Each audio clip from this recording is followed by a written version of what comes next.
जी अस्सलाम वालेकुम। मैं एक वीडियो का स्टार्ट इस बात से कर रहा हूँ। ये ओप्पो का एक मोबाइल है। ये मैंने ना आपके साथ आज से 4 साल जब कोरोना के दिनों में मदीना में थे हम, मैं वीडियो शेयर करता होता था, इस मोबाइल से रिकॉर्ड करता था। बेसिकली ये शाह सलमान की तस्वीर लगी हुई है तब से। अभी ये मेरे पास फ्री पड़ा हुआ है। ये गिर गया था। टच इसका काम करता है, लेकिन अगर थोड़ी देर इसके टच को ना काम करे तो फिर रुक जाता है, फिर ऑफ करके ऑन करना पड़ता है। फिर यार बेसिकली बताना ये चाहता था, ये मैंने पाकिस्तान से लिया था। मैं जब भी पाकिस्तान जाता हूँ ये मेरे साथ चला जाता है। पाकिस्तान में ये वर्क करता है, कोई इशू नहीं है, सिम वगैरह चलती है। और जो मोबाइल मैं यहाँ से लेता हूँ वो पाकिस्तान में जाकर आप तमाम दोस्त जानते हैं 7 दिन के बाद बंद हो जाता है। हमारी बेसिकली वीडियो का टॉपिक ये नहीं है कि भाई ये मोबाइलों के मुताबिक हम बात कर लें। अच्छा, बात ये सिर्फ आपको ये बता रहा था कि अगर हम परदेसी यहां से कोई भी मोबाइल ले लेते हैं तो पाकिस्तान में जाने के बाद 60 दिन के बाद उसको पीटीए अप्रूव करवाना पड़ता है, वरना आपका वो मोबाइल बंद हो जाएगा और आपको गवर्नमेंट को टैक्स देना पड़ेगा, वरना आप उस मोबाइल में सिम नहीं चला सकते। क्यों भाई? आप बाहर से लेकर आए हैं। ठीक है जी, ये होगी। ये मैं आपको सिर्फ एक बात बता रहा था।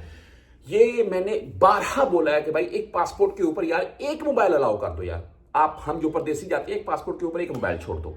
बात वही है कि मेरी वीडियो का टॉपिक मोबाइल का नहीं है, लेकिन ये जो वीडियो मैं आपको पाकिस्तानियों के साथ जो इस वक्त नाइंसाफी वाला मामला चल रहा है एयरपोर्ट्स के ऊपर, उससे ही रिलेटेड ये बात कर रहा था कि यहां पर जब हम परदेसी आकर कमाते हैं, जितना मैं पैसा भेजता हूं पाकिस्तान भेजता हूं, जितना सामान लेकर जाता हूं पाकिस्तान घर लेकर जाता हूं, या वहां दोस्तों के लिए फैमिलीज के लिए लेकर जाता हूं, वहां पर मैं 5,000 10,000 रियाल साथ में ले गया। मैंने वहां पर अपने गांव में अपने शहर में वो खर्च करने हैं, यानी कि वो सारा पैसा मैं पाकिस्तान में लेकर जाता हूं, वहां खर्च करता हूं। ठीक है। और हम जब पाकिस्तान से आते हैं सऊदी अरब के लिए तो आप हमारे साथ क्या सलूक कर रहे हैं? अभी एक जो पहले आपको पता है कि वो एफिडेविट, यानी कि वो एक सिंपल जुबान में उसको मैं बयाने हल्फी बोलता हूं। मैंने पहले भी एक वीडियो लगाई हुई है, मेरा ख्याल है उसके ऊपर 50,000 प्लस में आप भाइयों ने देखी। यार बयाने हल्फी बोल रहे हो, कुछ सिंपल। वो क्या 17-18 ग्रेड के किसी ऑफिसर से आपने तस्दीक करवानी है क्या कि यहाँ सऊदीया में आने के बाद या दुबई वगैरह में आने के बाद आप यहाँ से यूरोप निकल जाए? यार सऊदीया से कोई भी बंदा यूरोप के लिए डंके नहीं लगा सकता है। मियाँ दुबई से, मैं क्लियर कर दूं आपको, वो पाकिस्तान से लगाते होंगे। सॉरी। दूसरी बात, यहां से अगर कोई यूरोप जाएगा ना तो लीगल तरीके से जाएगा, और लीगल तरीके से वो तब जा सकता है जब उसके मुकम्मल डॉक्यूमेंट्स क्लियर होंगे।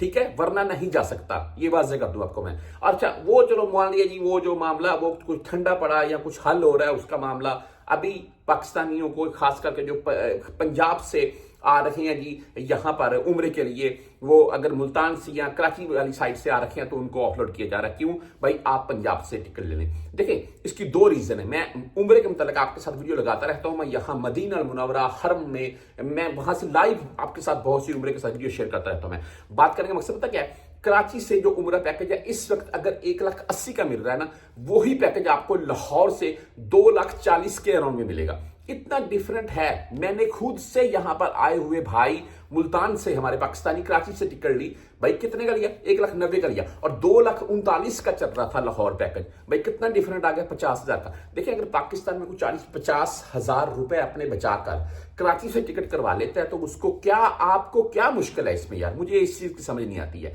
बाकी तमाम मेरे परदेसी भाई इस चीज को हाईलाइट करें कि देखिए, मैं पाकिस्तानी हूं, मेरा पाकिस्तान है, मैं कराची से आऊं, मुल्तान से आऊं, लाहौर से आऊं, इस्लामाबाद से आऊं।